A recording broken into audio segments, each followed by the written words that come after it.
20 minutos duró la ovación a Nevenka Fernández en el Festival de San Sebastián tras el estreno de Soy Nevenka, la película dirigida por Itziar Bollaín. Welcome to Carne Cruda, the album. Join us for danger, excitement, innovations. 20 minutos de aplausos que la acompañaron mientras se marchaba de la sala de proyección junto al equipo de la película que cuenta su historia. La historia de la primera mujer en denunciar por acoso sexual a un político en una España a la que ni siquiera le sonaba eso del consentimiento. Os he convocado para que conozcáis que en el día de hoy presento mi dimisión como concejal de este ayuntamiento que tanto quiero. Porque tengo 26 años sin dignidad. Durante los primeros meses, la relación con mis compañeros del grupo municipal y más En el año 2000, una concejala del PP de Ponferrada de 26 años dio una rueda de prensa para revelar que había sufrido abusos sexuales por parte del alcalde, el popular Ismael Álvarez, todopoderoso empresario ponferradino de 50 años, con el que había mantenido una breve relación. Nevenka llevaba meses de baja por depresión y se había trasladado a Madrid para escapar de las llamadas constantes, los mensajes obsesivos y las humillaciones en el trabajo a las que el edil llevaba sometiéndola 3 años. Un acoso insoportable que él siempre negó. Es absolutamente falso. En ningún momento existió acoso de ningún tipo. Y al que se sumó el silencio cómplice de sus compañeros de partido, la colaboración de los medios de comunicación y el apoyo de la mayor parte de los vecinos y vecinas de Ponferrada, que llegaron a manifestarse masivamente a favor del alcalde después de que lo declarasen culpable en 2002. Que hay injusticias en la vida y una de las más grandes es la que le han hecho a este pobre hombre. No hemos tenido jamás un alcalde como este. A mí no me acosa nadie si no me dejo. El Tribunal Superior de Justicia de Castilla y León le condenó a 9 meses de cárcel, una multa de 6.480 euros y una indemnización de 12.000 euros a la víctima. Era la primera vez que un político español era condenado por acoso sexual y solo entonces, por fin, dimitió. A mí me vais a perdonar, pero es que esta muchacha me parece una ambiciosa y una fresca. Pero ni la calle ni algunos platós le dieron la razón a Nevenka, que no encontró trabajo en España y tuvo que emigrar a Irlanda, donde todavía vive. Mientras, en 2011, su acosador volvió a presentarse a las elecciones municipales con una nueva formación y obtuvo 5 concejales.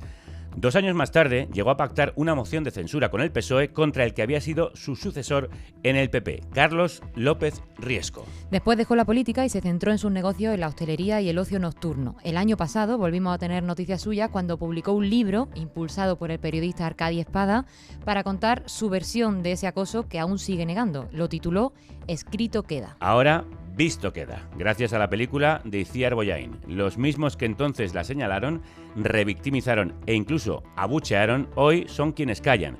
Y es ella la que recibe el merecido abrazo de todos y todas. Hola, ¿qué tal? Perdona que te interrumpa un momento. Ahora mismo te dejo seguir con el programa. Espero que lo estés disfrutando porque para eso lo hacemos. Pero, como sabes, Carne Cruda solo es posible por los oyentes que lo hacen posible. Así que si no eres productor o productora, te animo a serlo en carnecruda.es. Es muy fácil. Entras allí y puedes hacer una donación a través de PayPal o una transferencia bancaria. Y ayudas a que contenidos como este sigan adelante. Te dejo seguir con el programa. Que lo disfrutes. Hoy hablamos de Nevenka, pero también de Giselle Pelicó, superviviente de uno de los casos de violencia sexual más terribles que hemos conocido.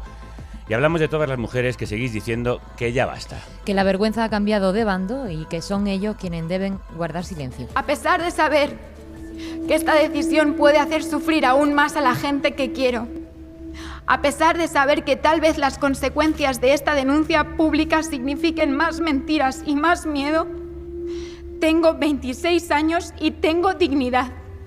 Esta es la verdad.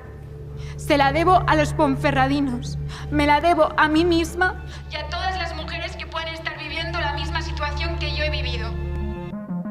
Dignidad es la palabra que repite esa Nevenka, interpretada de manera sublime por la jovencísima Mireia Auriol en la última película de Itziar Bollaín, que en unos meses cumplirá 30 años como directora, aunque su carrera comenzó mucho antes. Sí, Itziar Bollaín arrancó su carrera en el cine con solo 16 años como actriz junto a directores de la talla de Víctor Erice y Kate Loach, y en 1995 dio el salto a la dirección con Hola, ¿estás sola? Y a lo largo de estas 3 décadas ha logrado retratar con lucidez y sensibilidad únicas, como pocas en el cine español, las grandes temáticas sociales de nuestra época. Desde la migración y el mundo rural en Flores de otro mundo a las heridas de la colonización española en Y también la lluvia, pasando por la violencia de ETA, de My Chávez, nominada a 14 Goya y ganadora de 3, a la violencia machista visible e invisible con Te doy mis ojos, por la que se llevó el premio de la Academia a la mejor dirección y el mejor guión en 2003. Siempre desde una mirada profundamente feminista, como muestra una vez más con Soy Nevenka, una película que tenéis que ver por lo necesaria que es y por lo bien hecha que está. Itziar Bollaín, crudos días y enhorabuena. Y Muchas gracias. Bueno, vaya aplauso, ¿no? Vaya aplauso, madre mía. Fue impresionante. Fue impresionante y fue precioso ver a Nevenka recibir ese aplauso. Yo creo que después de ver la historia, que es tremenda, como habéis relatado, yo creo que el público fue como decirle, lo siento, te queremos, y fue como abrazarla, ¿no? Fue inolvidable, para mí inolvidable. ¿Por qué es tan significativo el caso Nevenka y por qué es tan significativo, de hecho, ese aplauso? Yo creo que es significativo, bueno, porque fue la primera que lo hizo, porque era muy joven, porque lo tenía todo en contra, porque además ganó, aunque luego socialmente no ganó, digamos, pero y porque yo creo que era un momento muy difícil de hacer aquello, no teníamos presente lo que era el acoso, lo que era el consentimiento, y lo hizo bastante sola. No sé, yo creo que es que fue un poco épico. O sea, aquello era totalmente improbable que ganara aquella demanda, ¿no? Y porque este hombre era súper poderoso. Era poderoso en Ponferrada y tenía amigos en el Partido Popular. O sea, era un hombre muy potente, una judicatura que todavía hoy huele a naftalina en muchos sitios. Entonces era una cueva, ¿no? Meterse allí a denunciar algo que lo vieron como que era una fresca directamente, porque el fiscal se lo llamó a la cara, por lo visto. Entonces, bueno, pues a mí me parece que tuvo una dimensión inmensa y fue la primera y es un referente. Claro, se necesita que haya una primera. Alguien que dé ese paso. Están diciendo que fue el primer Me Too, pero en realidad Me Too es Yo también. Y no hubo Me Too, porque nadie salió después de ella. Pero sí que fue la primera que dijo, esto es acoso. ¿Cómo está ella después de esa ovación? Pues decía que tenía que... O sea, ella decía que tenía que digerirla. Se volvió a casa, decía que flotando y que tenía que digerir todo aquello, pero muy emocionada, mucho, muy profundamente. Claro, porque ¿cómo han sido estos últimos años para ella? Ella vive en Irlanda, se exilió. Bueno, han sido unos años, lo debería contar ella, pero bueno, han sido unos años de buscar sanear todo aquello, porque es un trauma que se queda, o sea, el acoso te da directamente en la línea de flotación, ¿no? Pero también dice que de aquella oscuridad han salido unas flores, porque tiene una familia a la que quiere, sigue con Lucas, que es su novio, que lo vemos en la película, ahora es su marido, ha conocido a muchas personas, es una ejecutiva de Airbus, o sea, es una mujer brillante en su trabajo, entonces pues tiene una vida muy positiva, o sea, no, lo que pasa es que claro, la herida del rechazo y sobre todo del acoso queda. Nos hubiera encantado que lo contarais aquí, pues lo hemos intentado. Claro, pero... lo sé, sí, es difícil estar. No ha podido ser. No quiere hacer muchas cosas tampoco. Claro, porque supongo que esto reabre heridas también. Sí, supongo que tampoco quiere exponerse ahora, no sé, ser como la que está en todas partes, no sé, es una mujer discreta, en cualquier caso, y hizo esa primera apertura contando en primera persona lo que le pasó en el documental que produjo Netflix, y luego con la película creo que, bueno, pues o sea, tiene además una voluntad también de que esto ayude, porque yo creo que las personas que han pasado por aquí no quieren que otras personas lo vivan con esa soledad y con ese silencio. Entonces ella piensa, si mi historia ayuda, pues la contamos. Claro, ¿de qué forma ha participado en el guión y en la documentación? Ella ha estado, desde el principio, o sea, yo no concebí hacerla sin hablar con ella.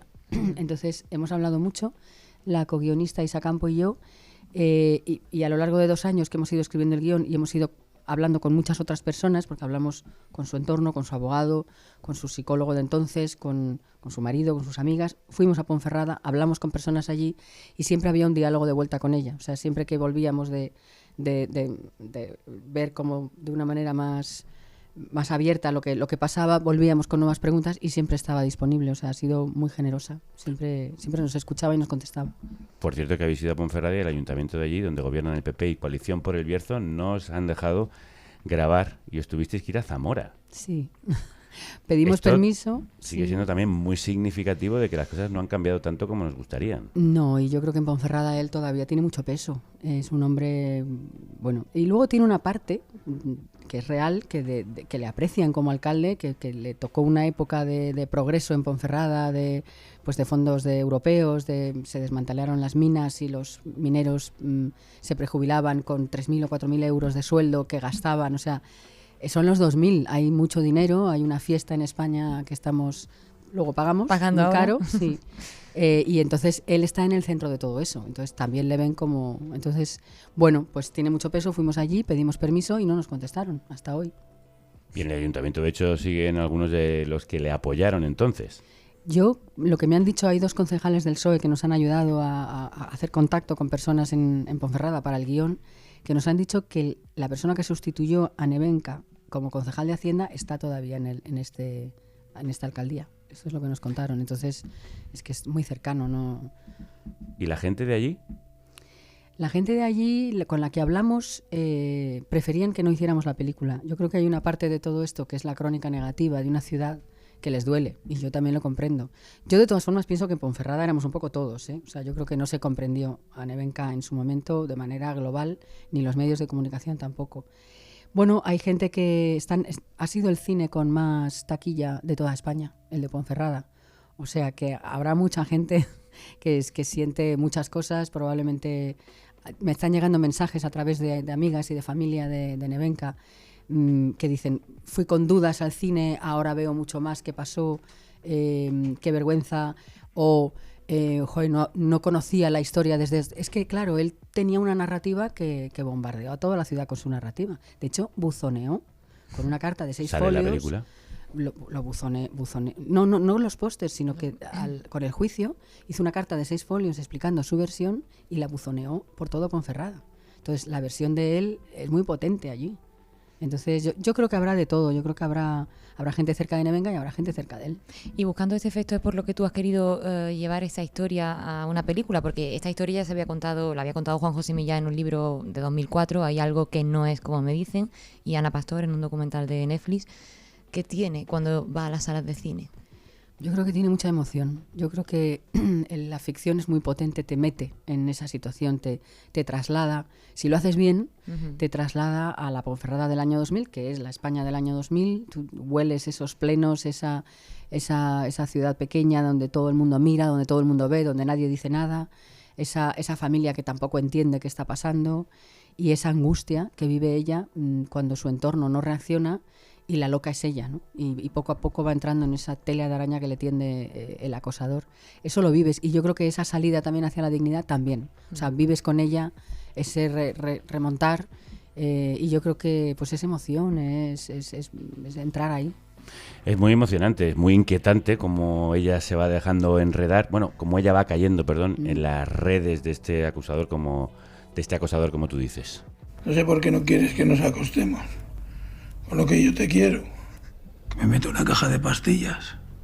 ¿Qué es lo que quieres? Que no, Isma, no. ¿Qué coño quieres, Kenka? Si no te estoy tocando. No te voy a hacer nada. Abre la puerta si quieres, vete. ¡Que te vayas! Eres una histérica. Esto es una puta mierda. Eres una incompetente y una inútil. Escuchamos a Ismael Álvarez interpretado por un fantástico Urko Olazábal. Por cierto, ¿habéis tenido noticias algunas de Álvarez a raíz del rodaje? No. Es impresionante cómo hace el personaje. ¿Cómo crees que sucede esa estrategia del acosador y el abusador hasta que consigue atrapar a la víctima? Bueno, el acoso por eso también a veces es tan incomprensible. El acoso no es un ataque, porque un ataque todos lo entendemos y te puedes defender más o menos, pero es un ataque. El acoso es un goteo. Entonces empieza con una broma, con un comentario, un silencio, una mirada helada, luego una sonrisa, luego va alternando. Soy tu amigo y luego de repente no es tu amigo. Y además del acoso psicológico, que es lo que os digo, o sea, va como minando la psicología de una persona, además había un acoso laboral. Que ese sí que pasa a la vista de todos. Y el acoso laboral, ese sí que ya va directamente a la línea de flotación de tu autoestima, ¿no? Esto que hemos oído, esto es una puta mierda, eso es al final de un pleno, con periodistas delante, con toda la oposición. Y esto también lo sufrió Nevenka, no lo pudo denunciar porque no estaba tipificado en el Código Penal, entonces solo pudo denunciarle por acoso sexual. Y es una combinación de las dos cosas. Entonces, en privado te voy arrinconando y en público te voy desmereciendo, te voy infravalorando y poco a poco llega un momento en que ella no sabe quién es. O sea, porque además es una chica que empieza muy fuerte, es una chica muy brillante, que viene de Madrid, con una buena carrera, ha hecho está haciendo prácticas en Arthur Andersen, que es una multinacional, es decir, es una chica que tiene opciones. Entonces, otra cosa que pasa es que ella no se espera estar en esa situación. Y como no se la espera, no se defiende.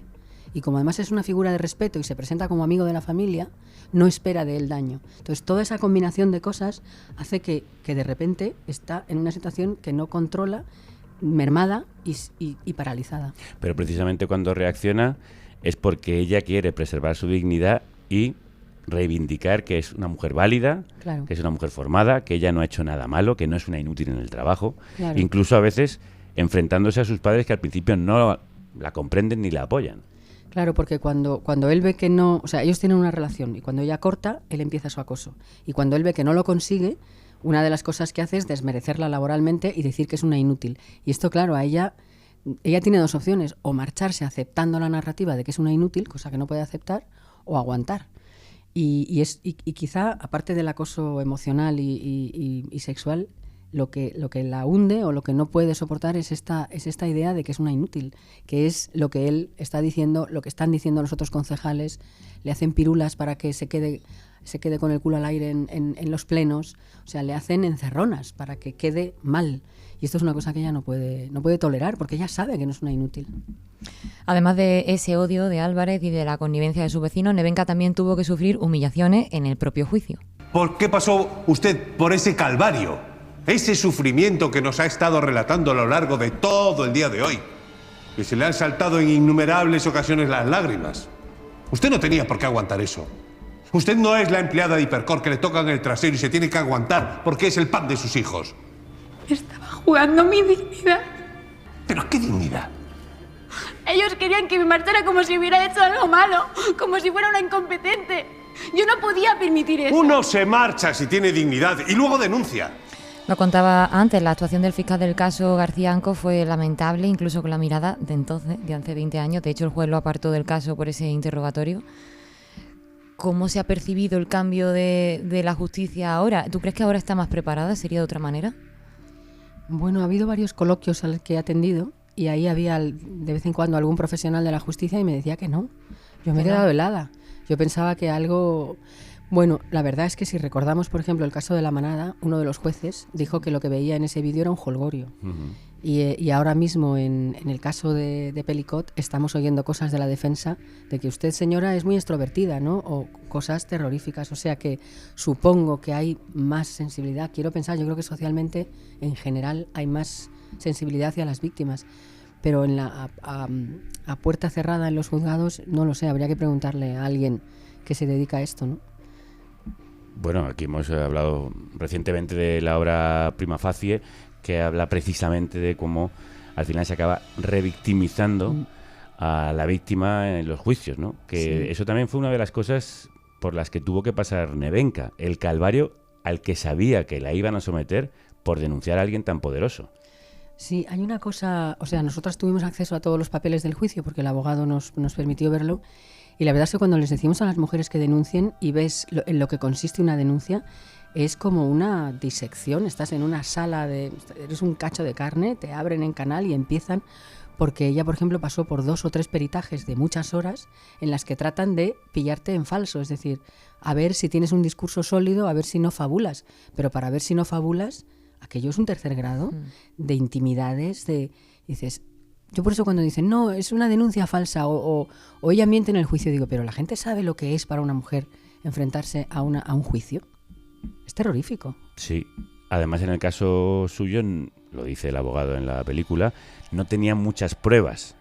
Claro, los casos de acoso, claro, suelen ocurrir a puerta cerrada. Entonces lo que nos explicó el abogado es que en un caso de acoso el testimonio de la víctima es fundamental, es como el pilar, pero necesitas llevar testigos, pruebas, cosas que lo arropen.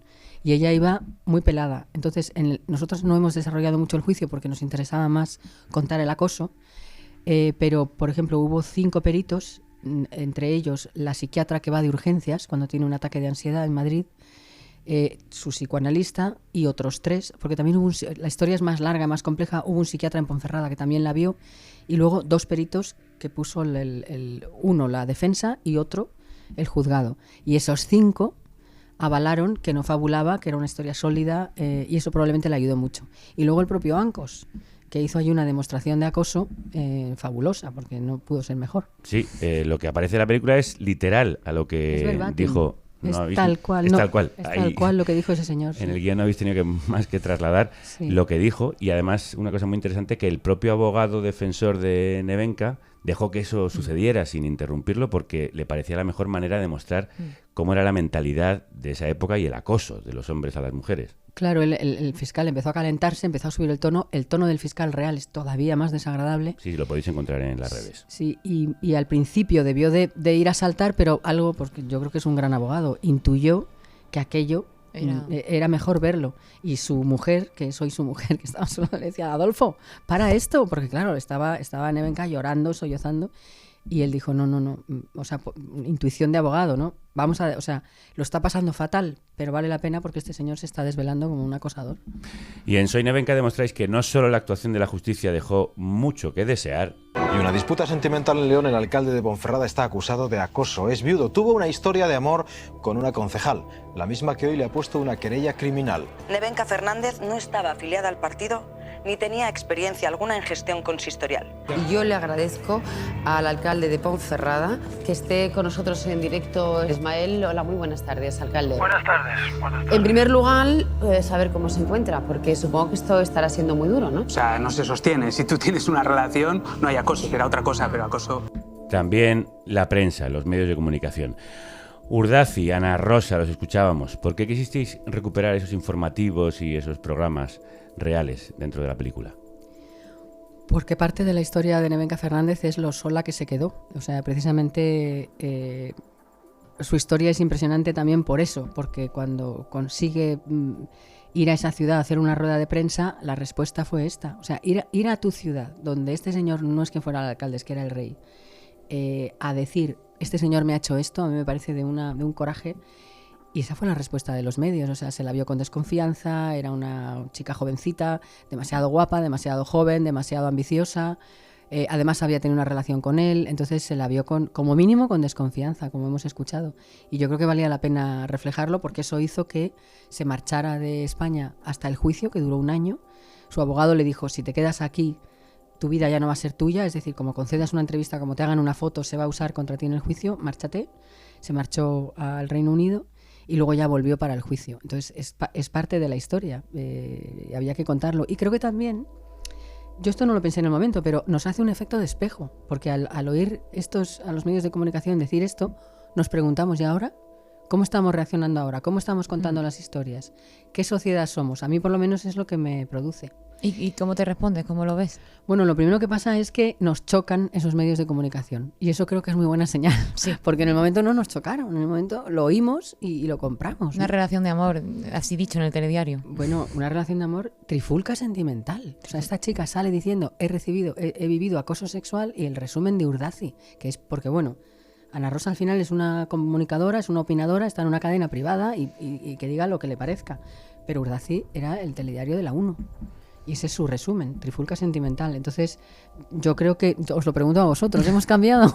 ¿Que sois medios? En parte sí, pero en parte, por ejemplo, la reacción al caso de La Manada también dejó mucho que desear. En ese caso, el abogado de La Manada se convirtió prácticamente en un protagonista de la televisión diariamente. Uh-huh. Y no eran pocos los que también ponían en duda el relato de ella. No solo fue aquel juez, el juez del voto exculpatorio, también había algunos tertulianos que, en fin, bueno, es que claro, si en una noche una está con cierto grado de alcohol y se va con un grupo de chicos y se mete en un portal, claro, etcétera, etcétera, etcétera. O sea que hemos cambiado, pero en mi opinión, desgraciadamente, no tanto.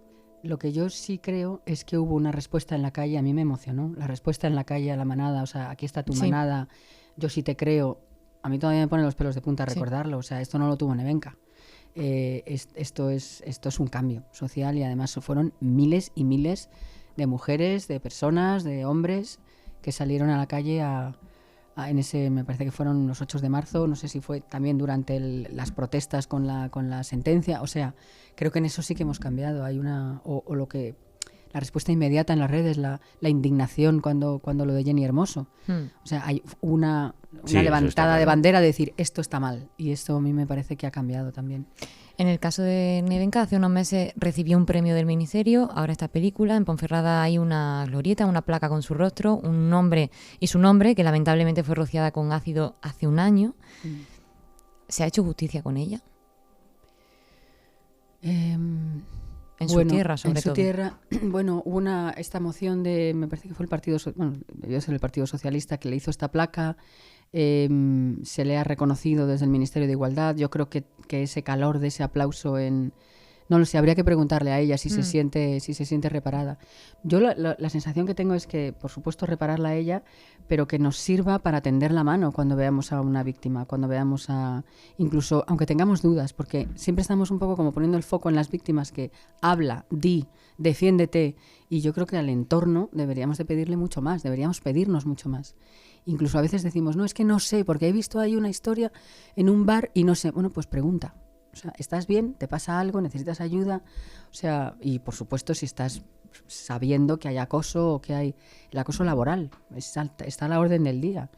Ocurre porque hay impunidad, porque la gente se tiene que quedar en su puesto de trabajo, no le queda más remedio, son las habichuelas, entonces pues no dejar esa impunidad, no hablar antes, proteger, decir, arropar a la persona que está sufriendo un acoso, ¿no? Yo creo que esa sería también la manera de hacer justicia a las víctimas que dan la cara, es que sirva.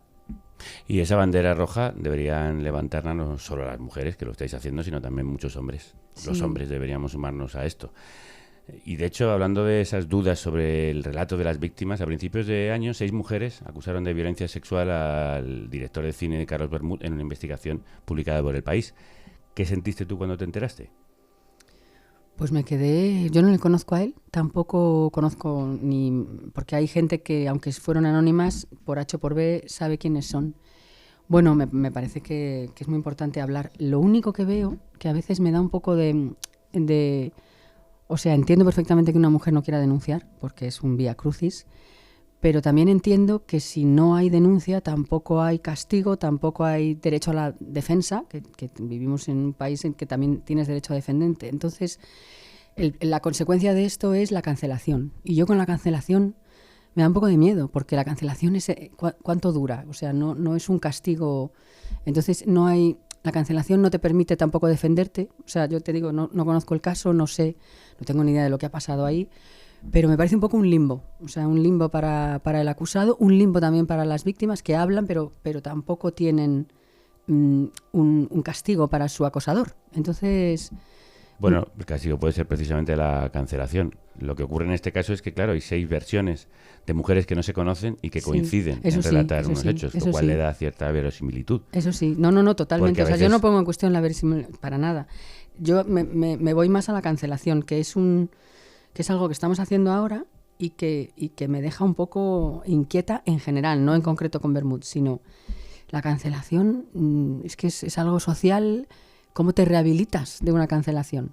O sea, ¿entendéis lo que digo? A lo mejor reconociendo los hechos, pidiendo perdón, o no haciendo, por ejemplo, como ha hecho Carlos Bermúdez, que es contratar a una abogada claramente afiliada con una ideología de ultraderecha. Ah, sí. Sí, que ha defendido, de hecho, que hay la ideología feminista está... No lo sabía, no sabía quién la defendía. Claro, es que has elegido a una abogada que está un poco en el lado de quienes van a decir que esto es una confabulación del feminismo para acabar con la reputación de un hombre.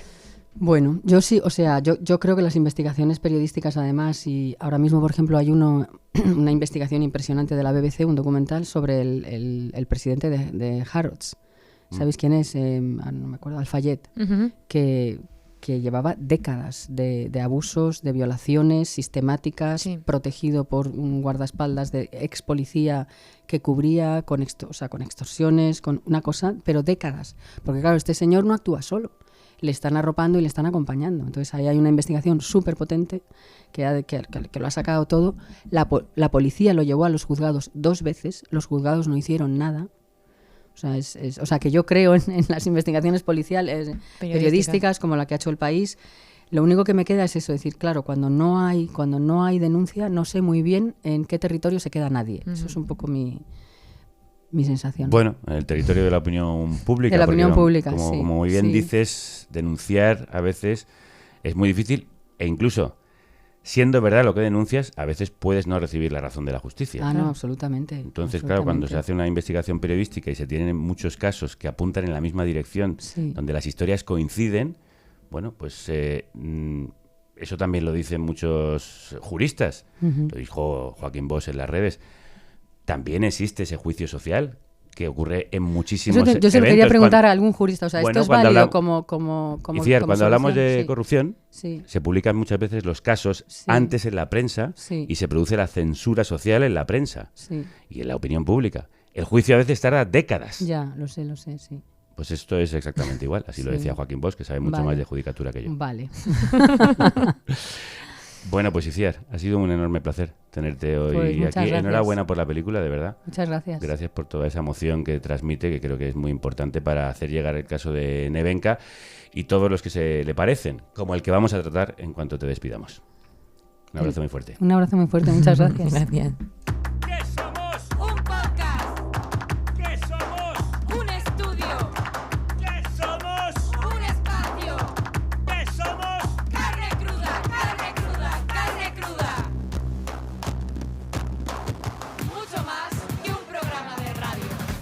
Todo eso somos y puedes venir a grabar tu podcast, tu videopodcast o organizar tu evento escribiendo a hola@larepublicaindependiente.es.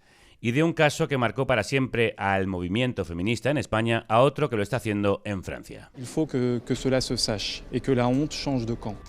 La vergüenza debe cambiar de bando, lo dijo al inicio del juicio el abogado de Gisèle Pelicot, la mujer a la que su marido drogó durante una década para que decenas de desconocidos pudieran violarla. La policía contabilizó 92 violaciones entre julio de 2011 y octubre de 2020, de 51 hombres, entre ellos su ya exmarido, Dominique Pelicot, que abusaron sexualmente de la mujer sedada al borde del coma. La policía lo descubrió por casualidad cuando en septiembre de 2020 el marido fue detenido por grabar a mujeres por debajo de la falda en un centro comercial. Los investigadores encontraron en su ordenador un archivo titulado Abuso, con más de 20.000 fotos y vídeos con las agresiones. Entre ellas fotos de la hija, que también sospecha que pudo ser abusada y que publicó un libro sobre el caso titulado Y dejé de llamarte papá. Dominique Pelicot contactaba con hombres a través de un foro de la Deep Web y los invitaba a abusar de su mujer, a la que había drogado con un potente ansiolítico. De todos los hombres que acudieron a la llamada, solo 3 decidieron no seguir adelante, pero ninguno lo denunció. Un caso que ha hecho replantearse muchas cuestiones sobre la violencia sexual contra las mujeres, la cultura de la violación y la percepción de quienes la perpetúan.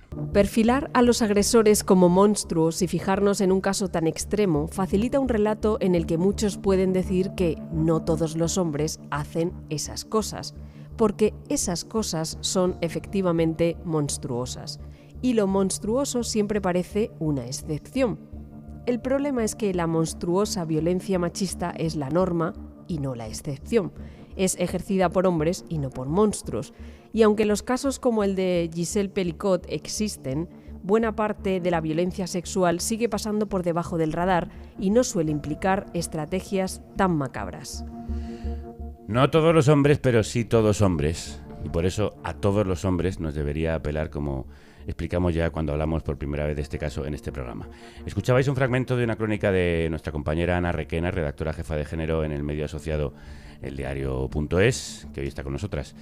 Ana, crudos días. Hola, ¿qué tal? ¿Qué dice de la violencia sexual el caso Pelicot? Dice muchas cosas, pero es curioso porque es un caso que sí que se está viendo muy claramente como una agresión sexual, como que es un caso tan tremendo, con detalles tan terribles, que sí parece para más gente más fácil identificarlo como lo que es, como una agresión sexual. Pero claro, al mismo tiempo tenemos esto de la monstruosidad que se maneja, ¿no? Como que siempre que hay un acto, ¿no?, que nos parece tremendo, se califica de monstruoso, o se califica a quien lo comete como monstruos. Y claro, al mismo tiempo, ¿no?, esa maldad y lo monstruoso nos parece, pues eso, como algo excepcional. Claro, a mí lo que me preocupa de este caso, que creo que puede servir para visibilizar muchas cosas, ¿no? Para visibilizar, para que conversemos sobre el consentimiento, como está pasando ahora en Francia, por ejemplo, ¿no? Como pasó aquí hace unos años.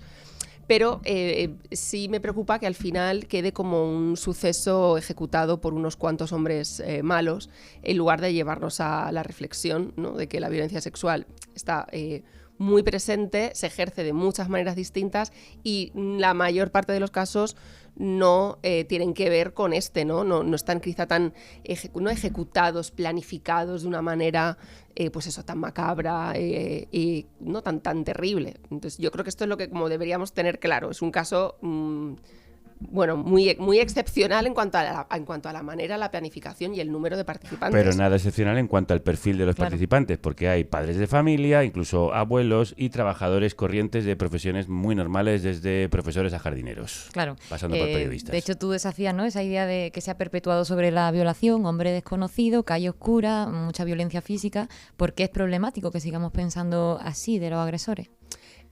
Primero porque es mentira. O sea, lo que sabemos de las estadísticas, los estudios, lo que muestran es que la mayoría de las agresiones sexuales no son ese prototipo social que hemos construido de violación, ¿no? De un asalto en un callejón oscuro que comete un hombre desconocido. Existen, por supuesto que existen, pero no son la mayoría. La mayoría las cometen pues hombres conocidos. Las casas son el lugar donde más agresiones sexuales se cometen. Entonces, claro, si seguimos perpetuando determinadas ideas, ¿no?, estereotipos o como una idea tipo de violación, nos va a costar más identificar personalmente cuando nos sucede y también socialmente otros casos de agresiones sexuales que nos van a seguir pareciendo, bueno, pues algo entre dos personas, o una no se va a sentir víctima, ¿no?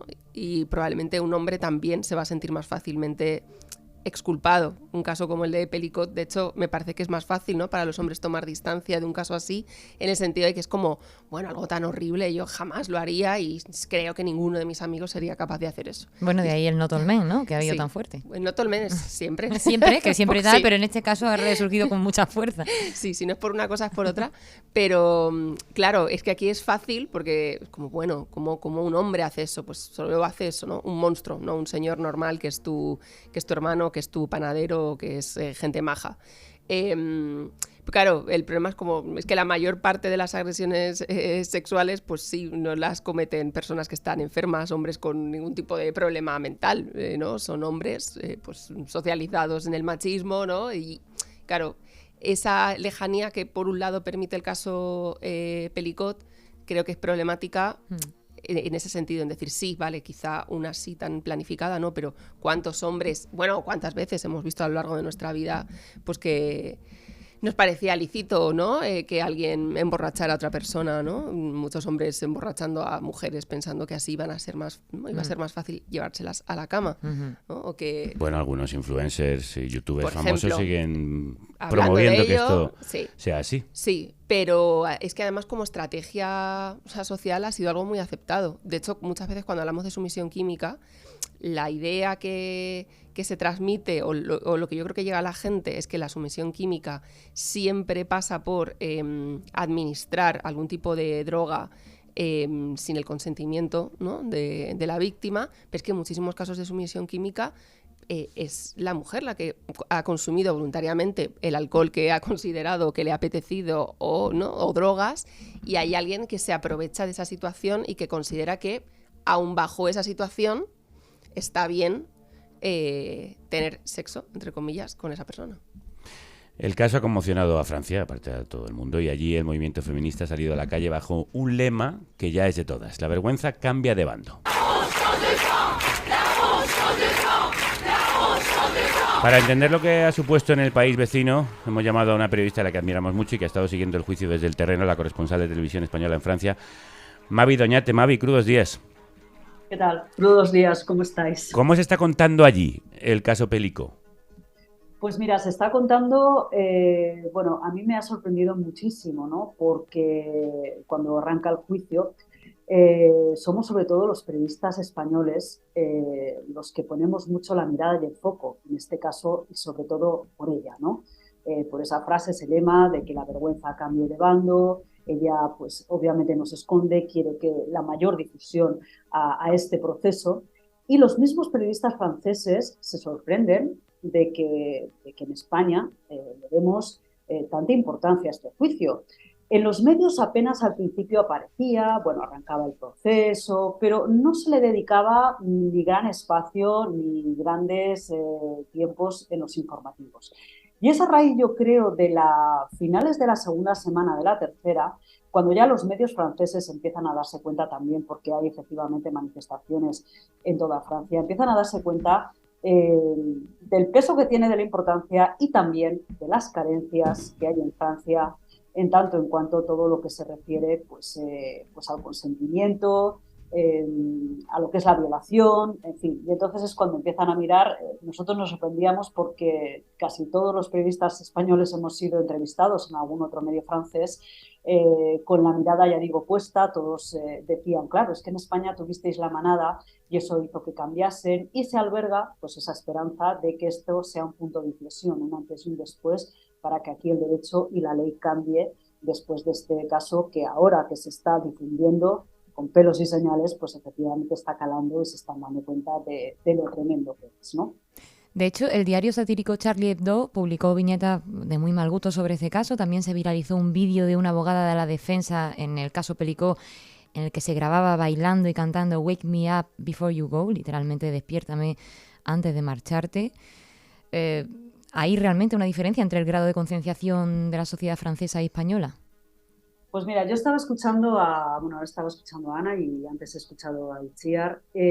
A mí me da la sensación de que queda todavía mucho camino que recorrer aquí, ¿no?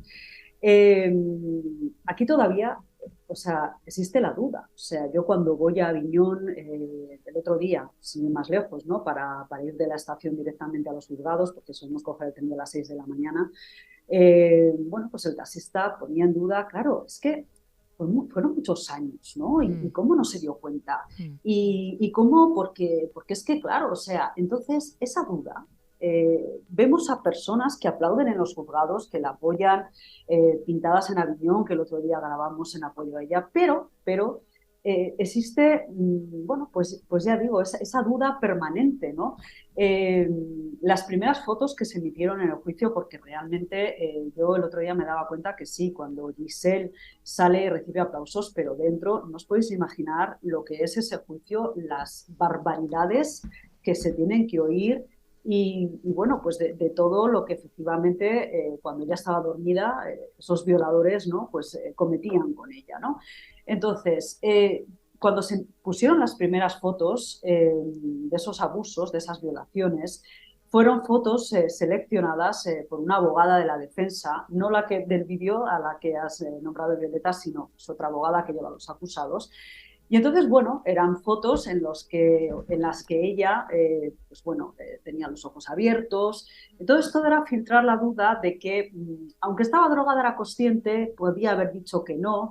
En fin, o sea, ella le llegaron incluso a preguntar, ¿no?, si tenía tendencias exhibicionistas. O sea, que fue el día que ella ya de un golpe dijo, bueno, vamos a ver, una violación es una violación. Yo nunca he consentido esto porque lo que hablamos, esa figura del consentimiento todavía está muy madura en Francia. Y ya digo, se reciben aplausos, pero por otro lado también la duda existe y permanece. Hay que recordar que ella ha tenido secuelas físicas y psicológicas durísimas. De hecho, su familia llegó a pensar que tenía un inicio del proceso de Alzheimer porque tenía pérdidas de memoria, un cansancio extremo y un deterioro cognitivo que podía asemejarse al de esa enfermedad. ¿Qué ha supuesto que ella haya decidido dar la cara y que el juicio no sea a puerta cerrada? Pues yo creo, Javier, que lo que ha conseguido es que haya una conciliación, primero, con esa dignidad y esa valentía que ella ha tenido, porque, insisto, tienes que ser muy valiente, ya no para que tu caso, tu cara, todo lo que se te ha hecho salga a la luz de forma internacional, sino para soportar en el día a día ese juicio. El otro día me decía una mujer, ¿no?, de una asociación feminista de Aviñón, ¿no? Atrévete al feminismo, se llama esta Le Feminisme en francés, y entonces me decía, es que parece muy valiente, lo ha sido, pero toda víctima tiene una fragilidad y hay que cuidarla. Dice, no puede ser que sea, y me encantó la figura, el Prometeo mujer, ¿no?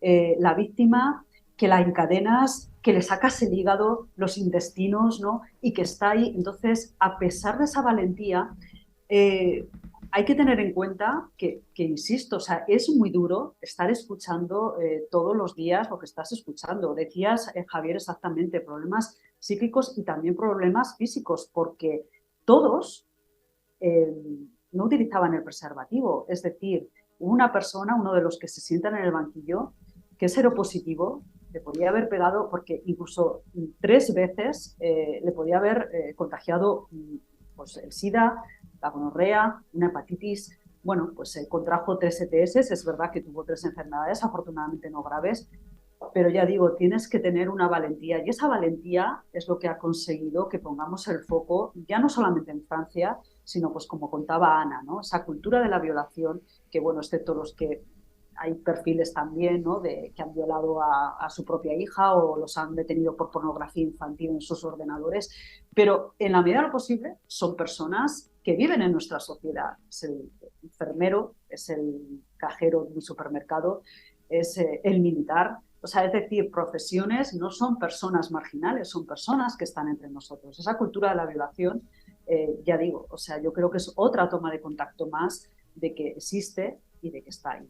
Bueno, cultura de la violación que también se veía en un caso que fue muy conocido en Francia y que después lo ha sido internacionalmente, el de Vanessa Springora, que contó en el consentimiento una menor que durante años fue abusada sexualmente por un escritor famoso que salía en los medios de comunicación y publicaba sus diarios contando este caso, que además era de pederastia, porque ella era menor de edad, como acabo de decir.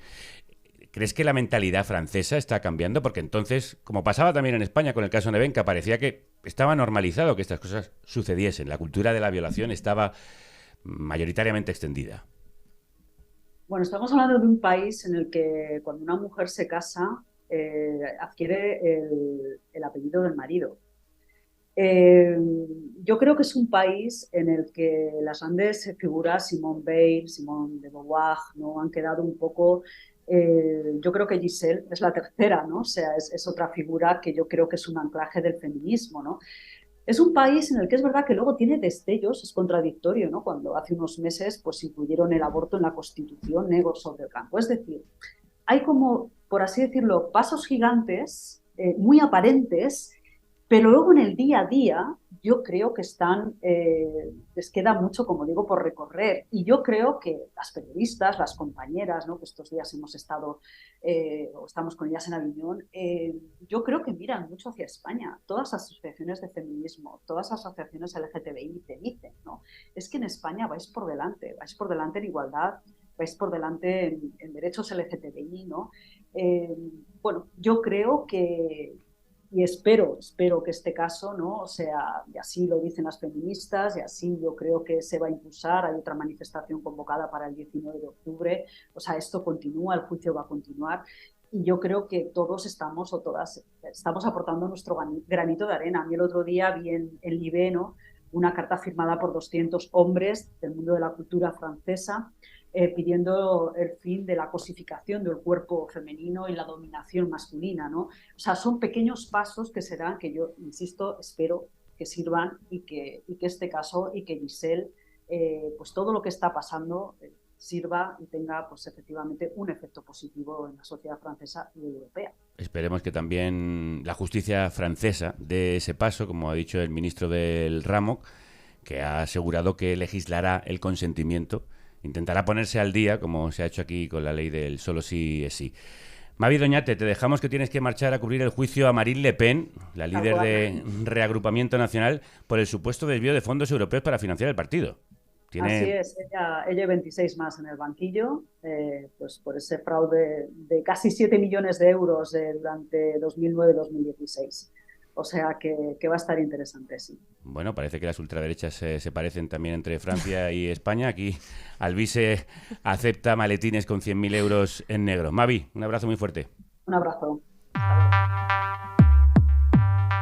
Ana, ¿ves alguna relación entre el caso Nevenka y el caso Pelicó? Porque son dos mujeres que al final dan un paso al frente con la dureza que significa además pasar por el calvario de denunciar. Sí, claro, son dos casos en los que ellas dan un paso al frente con un coste personal muy alto y que sí que sirven en un momento dado para poner debates sobre la mesa, conversaciones incómodas sobre la mesa, que probablemente pues luego eso, ¿no? dan lugar a cambios, no solo legales, sino también, ¿no? Pues en la mentalidad y en la conversación.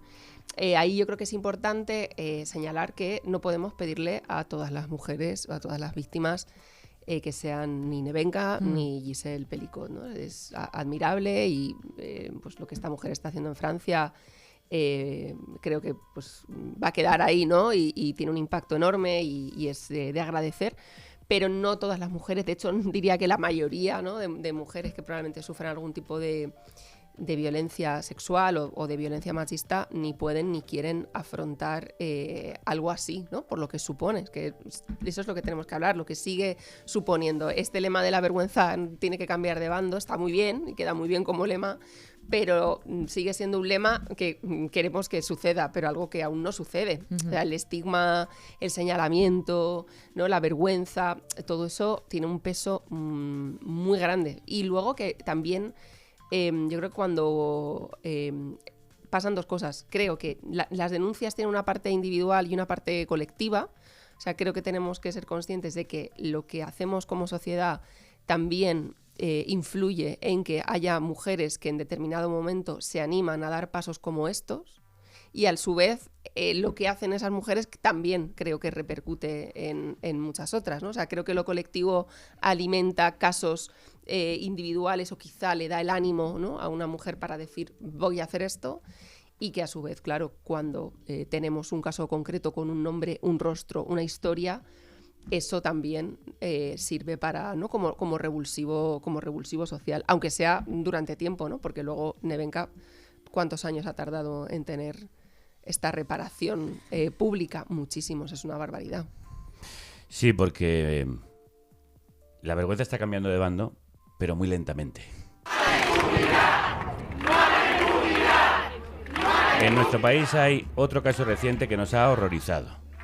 No a la impunidad es lo que gritaban más de un centenar de personas en una de las concentraciones ante la Audiencia Provincial de Murcia contra la sentencia que evitará que vayan a prisión 12 integrantes de una red de prostitución de menores. Sí, la rebaja de la pena se apoya en dos atenuantes. El primero, que los acusados, que son empresarios de renombre en Murcia, han reconocido el delito. Y el segundo, lo que se conoce como dilación indebida, es decir, que los hechos se cometieron hace 10 años y el proceso judicial ha durado demasiado sin justificación. La Fiscalía ahora valora pedir el ingreso en prisión de algunos de los condenados, entre ellos 7 empresarios y 3 mujeres que buscaban a adolescentes en colegios y discotecas light.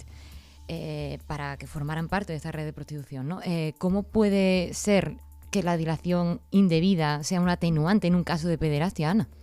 Pues yo creo que primero, la primera pregunta debería ser cómo se ha permitido una dilación de 10 años en un proceso en cualquiera, ¿no? Porque siempre decimos que no, que la justicia, para que sea justa, entre otras cosas, tiene que ser rápida y ágil, porque si no, no va a ser efectiva, y porque no sirve tampoco, no solo como castigo a quien comete el delito, es que la justicia también debería verse desde el punto de vista de las víctimas. La justicia también debe reparar a las personas que han sufrido algo.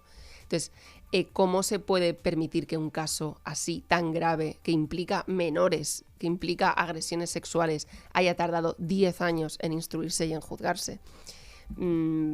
Así la gente, ¿no? Pues habla de la falta de medios, sabemos, ¿no? Que además, de hecho, en la justicia muchas veces, ¿no? Se habla de cómo la falta de medios, la falta de equipos especializados, eso muchas veces retrasa procesos, hace que haya procedimientos judiciales que deberían contar con determinadas valoraciones forenses que se quedan sin ellas, pero 10 años llama la atención, ¿no? Y no sé, a mí me hace sospechar, ¿no? Porque además, curiosamente, tal y como estaban ahora las cosas, quienes sí van a entrar en la cárcel y quienes sí tienen penas más altas son las mujeres intermediarias, y quienes se están quedando con penas de 3-5 meses son los empresarios que cometen las agresiones sexuales. Ana, ¿y la presión social podría cambiar algo en este caso? Pues sí, yo creo que la presión social, y porque sí creo que hay gente escandalizada. O sea, es decir, es que al final es la Fiscalía. O sea, estamos hablando de un caso en el que la Fiscalía, que era la única acusación en este caso, porque ninguna de las víctimas tenía una acusación particular, es decir, todo el peso caía en la Fiscalía. ¿Cómo puede ser que la Fiscalía de este país proponga un acuerdo de conformidad con personas que han cometido un delito tan grave después de 10 años? Me parece que creo que esto, no sé cómo va a acabar, pero yo sí pienso que hay gente pensando qué se puede hacer para intentar que esta gente, bueno, que esto no quede así, ¿no? Con esta impunidad. Pues además, luego también les han puesto, sí que les han interpuesto también indemnizaciones, unas indemnizaciones que son lamentables. O sea, poner una indemnización de 500, 1.000 euros, 2.000 euros a una víctima de violencia sexual que en ese momento era menor, es tremendo. Aquí además, siempre aquí con el río de las indemnizaciones también hay polémica, ¿no? Porque estaba recordando cuando hablaba Mavi, por ejemplo, del caso de Dani Alves. La mujer que le denuncia al principio del proceso renuncia a la posibilidad de cualquier indemnización para que la crean y para contrarrestar ese relato que se crea en ese momento de lo hace por dinero, lo hace porque tal, cuando la indemnización es una parte de la reparación y de la justicia. O sea, también hay que reparar económicamente, porque es que en muchos casos, además, a las víctimas de agresiones sexuales eso les supone un coste económico en sus vidas. Claro, pero estamos viendo, como en el caso de Nevenka, que se toca algunas de las esferas de poder más importantes. En el caso de Murcia eran los empresarios, aquí hablamos de un futbolista. Las denuncias de mujeres, las denuncias en redes sociales, lo que está haciendo, por ejemplo, Cristina Fallarás en redes, lo que hemos conocido este verano, Hasta el Conejo, un perfil de la misma red social de Instagram en la que más de 500 mujeres canarias han denunciado agresiones machistas. ¿Esto sirve? Yo creo que sirve, sí que sirve. Lo que pasa es que estamos, o sea, no sé si es una lucha o si esa debería ser el término, pero sí hay una tensión entre relatos muy fuerte. Yo creo que es lo que estamos viendo, ¿no? en estos años. Sirve, yo creo que sirve sin duda, que lo que lleva haciendo el feminismo, lo que ha propiciado el feminismo en la última década, que es hablar, compartir en redes, con amigas, ¿no? En redes informales, en las redes sociales.